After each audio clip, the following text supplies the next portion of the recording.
This is just beautiful setup right there. Look at how strong and how straight that back is. As he turns away, everything loads behind the golf ball. Solid post on that right-hand side. And then as he turns through, he starts down, and the hips fire so far out of the way that right there at impact, they're actually turning back toward the ball just slightly. And it's like a recoil that generates so much more club head speed. You can't do that at home, folks. And here's another example of the flexibility you were talking about that Rory McIlroy has. Yeah, I mean, he's ripped physically, a lot of muscles, but he stretches those muscles. But watch the follow through. See how he drops it into the slot right here, and then right there is perfect. Watch where the club head ends up. And this is a little bit like a Michelle Wee fall through. Watch the club actually points at the target. It's so fall through so far. Here's Adam Scott on that last shot on the downswing. Pay particular attention to his right foot, his right leg, and how beautifully he stays down to the ball. You hear a lot about staying down to the ball. He didn't come up off that right heel too soon. Controlled his lower body action. That allowed him to make solid contact, as shown by our Konica Minolta BizHub Swing Vision camera.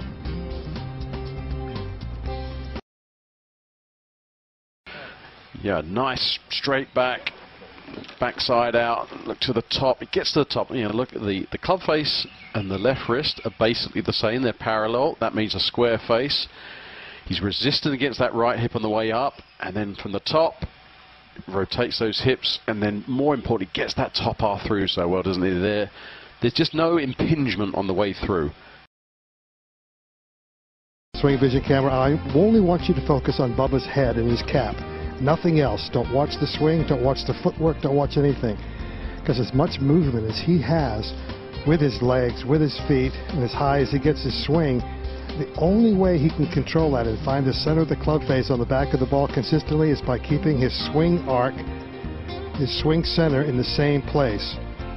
And especially when you consider he's swinging at 125 miles an hour of club head speed, he does a marvelous job of retaining his head position. In my opinion, that's the key to his ability to find the ball consistently.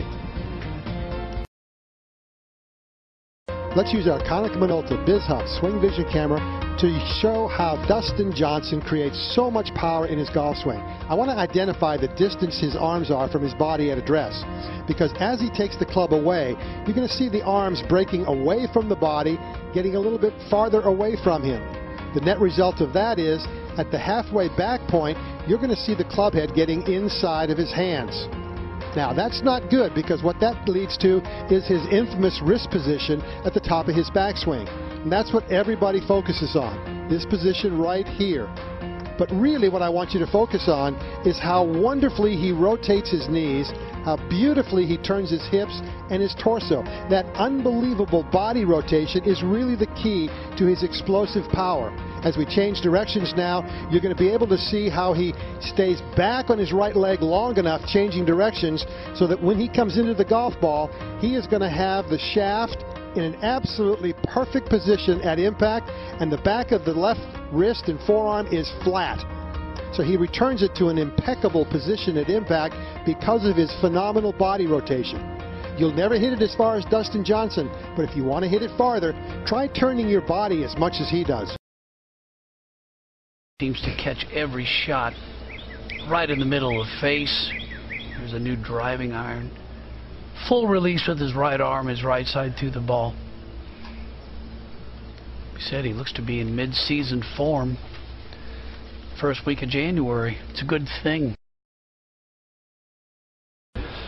to work with. Boy, take a look at how much downhill this ball is. Key here is to keep your weight on your left side, and you can see that Kevin's doing that perfectly. Now, trying to maintain balance to the ball. At this point here, you're going to lose your balance, as we saw Kevin do, because your weight wants to throw down the slope. Now, if you look at Louis over here, you can see beautiful lines here from posture back just gently hanging over the golf ball, the arms just hanging down below the shoulders. That's a beautiful situation there. Now as he swings back, it's all very standard, hands close to the body. You can see the lower half starts to rotate away, very little hand action, and this is just beautiful stuff because there's no manipulation of the club as we get him to the top here. A beautiful situation. You can see the left forearm and the club face parallel with each other, which means it's very square, and you can see how the right hip is sort of turned in behind him. The thing to watch though is that this hip tends to fire a little early on the way down, so as he transitions now, you'll see that right hip sort of kick towards the golf ball. Sometimes it gets that right elbow just a little stuck in behind the hip, and you can see how this area is now straightened up. So from that beautiful posture that he was bent in as we continue to take him through, you can see how the lower half's pulled in underneath him, and so it forces him to have to use the hands a little too much. Sometimes he gets late, and so as a result he also puts some pressure on the lower back. Just notice the setup. Everything square. Shoulders, hips, knees. Aiming right down the left side of the fairway. Tall, stands up erect. Beautiful straight takeaway. Look how upright he is. Club is perfect at the top. Notice the face of the club matching up with the left arm. All his weight is shifted into his right side. He's loaded up perfectly. Now he'll start the downswing with his legs. Notice him drive down the line. Look how well his head stays in, maintains his spine angle. Always like the way this young man swings the golf club. And how you release the club, how you might hold it. Another look here at the swing in slow motion. Trying to get that shaft to stand up a little bit more in the backswing. Let's see if it flattens out on the way down. He did hit a cut here though, so sometimes you're a little bit more on top of it, which he was right there. He didn't really flatten it out on the downswing there, but when you're trying to play a cut, you're a little more on top of it and holding off. How long do you think a process like that takes?